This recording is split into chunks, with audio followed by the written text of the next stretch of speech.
Hello बच्चों, मैं doctor Sharda कुमारी महारानी महेश्वरलता संस्कृत विद्यापीठ लोहना मधुबनी से।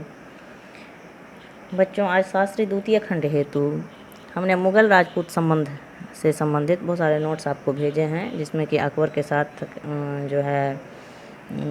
अकबर ने राजपूतों के साथ कैसा संबंध स्थापित किया, जहांगीर, शाहजहां, औरंगजेब सभी के बारे में उल्लेख किया है। बच्चों, हमने वीडियो में इसी पिछले वीडियो में अकबर राजपूत के संबंध का एक आकलन किया था। आज हम जहांगीर ने जो राजपूतों के साथ संबंध स्थापित किए उसका एक आकलन करेंगे। बच्चों, जहांगीर ने राजपूतों के प्रति अपने पिता की नीति का ही अनुसरण किया। मेवाड़ के साथ जो है संबंध उसने जो है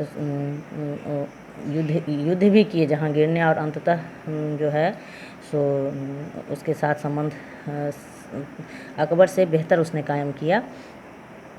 अकबर के पूरे प्रयास के बाद भी जो है मेवाड़ पूर्णतः मुग़लों के अधिकार में नहीं आ सका था, और राणा प्रताप ने अपनी मृत्यु के पूर्व लगभग 1597 ईस्वी तक अकबर के कब्जे से अधिकांश मेवाड़ के क्षेत्रों पर पुनः कब्जा कर लिया था।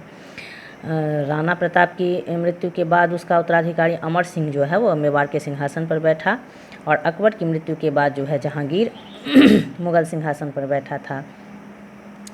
जहांगीर ने अपने शासनकाल के प्रथम वर्ष 1605 ईस्वी में मेवाड़ को जीतने के लिए अपने पुत्र शहजादा तथा परवेज के नेतृत्व में लगभग 20,000 अश्वारोहियों की सेना को भेजा था, लेकिन सामरिक सलाह के लिए आसफ खां एवं जफर बेग को परवेज के साथ भी भेजा गया था। राणा अमर सिंह जो था और परवेज की सेनाओं के मध्य जो है मेवाड़ के दर्रे में संघर्ष हुआ, पर इस संघर्ष का कोई परिणाम नहीं निकल सका। और इधर खुसरो जो था, जो मान सिंह की बहन मानबाई का पुत्र था, वो खुसरो लगातार जो है अपने पिता के विरोध में विद्रोह कर रहा था, और उस समय भी उसने विद्रोह किया, जिसके कारण परवेज को वापस बुला लिया गया था।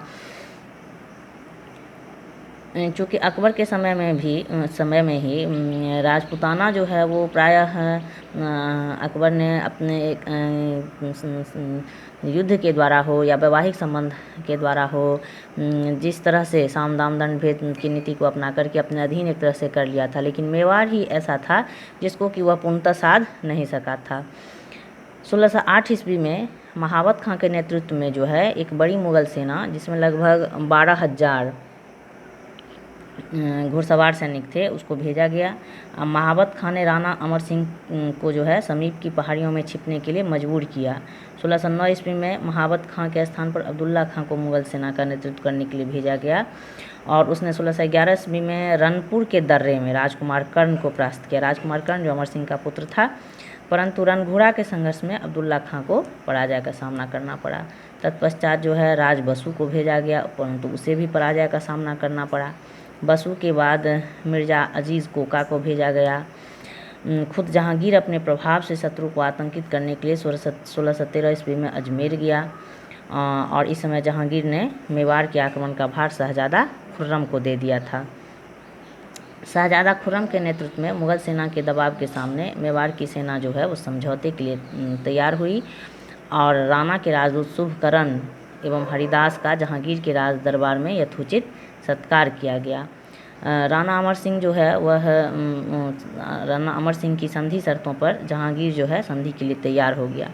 1615 ईस्वी में सम्राट जहांगीर एवं राणा अमर सिंह के मध्य संधि संपन्न हुई, और संधि की जो शर्तें थी बच्चों वो थी कि राणा अमर सिंह एवं राणा ने जो है राणा अमर सिंह जो है उसने मुग़लों की अधीनता जो है स्वीकार कर ली। दूसरी शर्तें थी कि अकबर के शासनकाल में जीते गए मेवाड़ के क्षेत्रों एवं चित्तौड़ के किले जो है वो राणा को वापस मिल गए। चित्तौड़ के किले को और मजबूत करने एवं उसकी मरम्मत पर पूर्ण जो है प्रतिबंध लगा दिया गया जहांगीर की ओर से। राणा पर मुग़लों से वैवाहिक संबंध स्थापित करने के लिए दबाव नहीं डाला गया। राणा को अपने स्थान पर मुग़ल सेना में अपने पुत्र कर्ण को भेजने की छूट मिली।